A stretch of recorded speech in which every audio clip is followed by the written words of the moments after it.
Hello, good morning, everybody. Good morning, second year Department of English. This is the first topic or the first lecture which is talking about the one active play. So this is the first topic or the first subject here.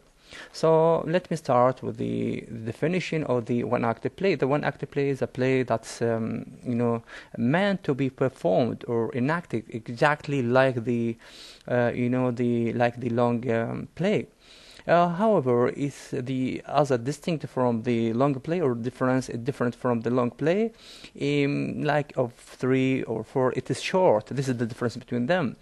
It is a form of drama which has proven itself eminently suited to the modern temperament, the modern spirit, and the modern way of looking at reality.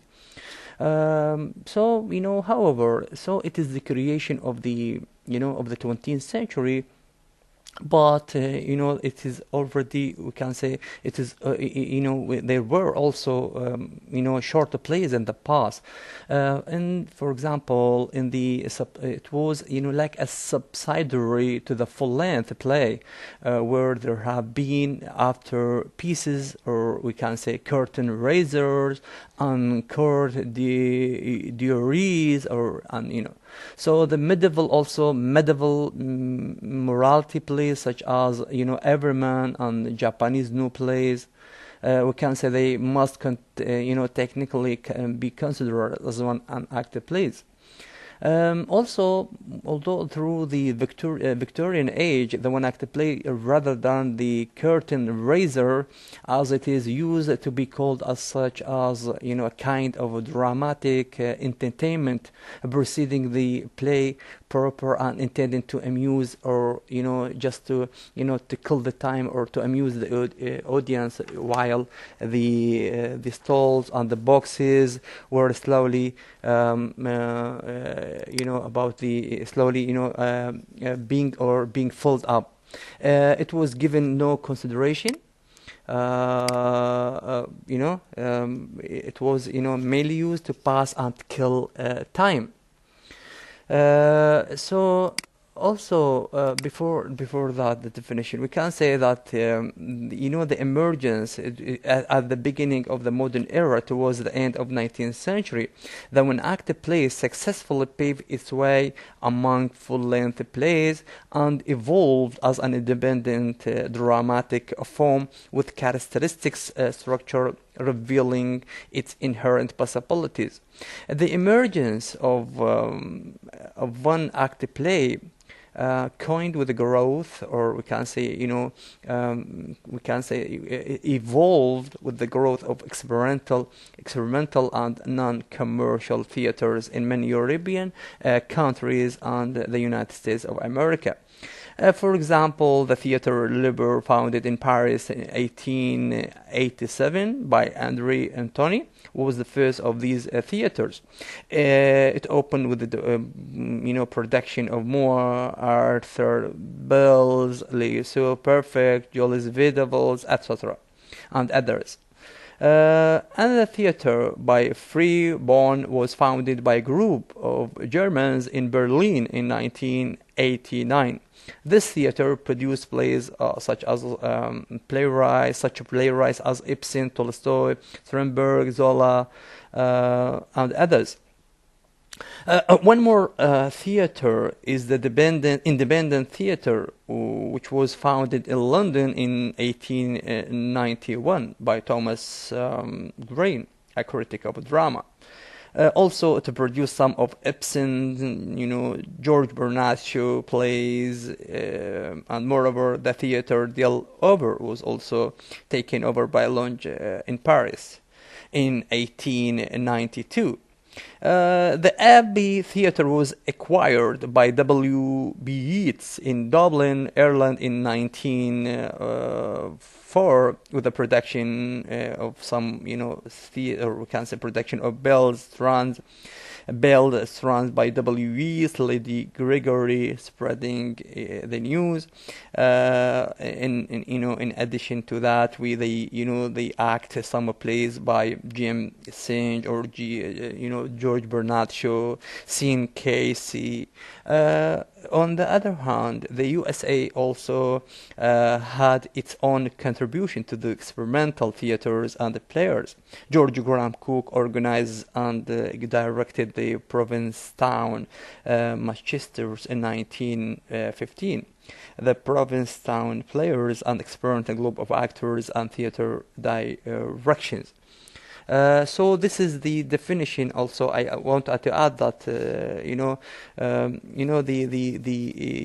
the reason behind, or we can say several things or factors, have been proposed to account for the emergence or the propagation, or we can say the evolvement, or we can say the production or the emergence of and popularity of the one-act play in most European countries and United States of America. The parallel development of the short story supports the view that modern society influenced by industrialization.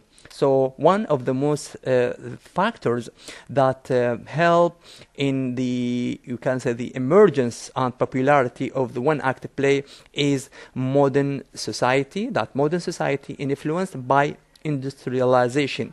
Secondly, two world wars. Thirdly, decline of traditional values and a deep distrust in values propagated by mass media favors short forms in literature. So we can say there a dislike and a dislike of the traditional stage conventions, the long played stage convention, and of the role of the theater in bourgeois life was the predictable result of the more general rebellion against the social and political conventions. So these are the most factors that help in the emergence and popularity of one-act play. The more perfect, the